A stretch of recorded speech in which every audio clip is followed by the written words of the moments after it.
काला जादू की रहस्यमयी कहानी। गांव के किनारे स्थित जंगल में एक पुराना टूटा फूटा हवेली खड़ा था, जिसे लोग भूतिया हवेली कहते थे। इस हवेली के बारे में अजीब अजीब किस्से सुनने को मिलते थे, लेकिन सबसे डरावनी बात थी वहां होने वाला काला जादू।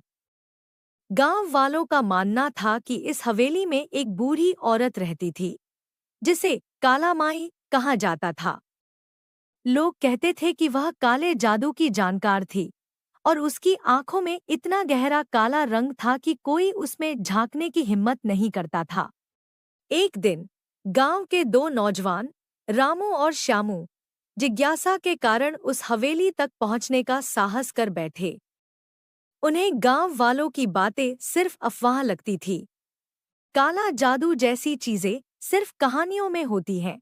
श्यामू ने हंसते हुए कहा, रात का समय था, चांद बादलों के पीछे छिपा हुआ था और चारों ओर सन्नाटा फैला हुआ था। जैसे ही वे हवेली के पास पहुंचे, उन्हें वहां अजीब सी ठंडक महसूस हुई। हवेली का दरवाजा अपने आप चरमराते हुए खुल गया। अंदर घना अंधेरा था, लेकिन जैसे ही वे अंदर घुसे, अचानक एक हल्की सी रोशनी जल उठी। वहां चारों ओर जड़ी बूटियों की माला और अजीब अजीब चित्र दीवारों पर लगे हुए थे। हवेली के बीचों बीच एक गोलाकार चक्र बना हुआ था, जिसके पास बैठी थी काला माई। उसकी आंखें बंद थीं और होठों पर कुछ मंत्र बुदबुदा रही थी।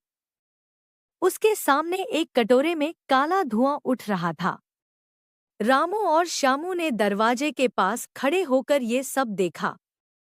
अचानक काला माई की आंखें, उसकी काली आंखें, सीधे उनकी ओर देख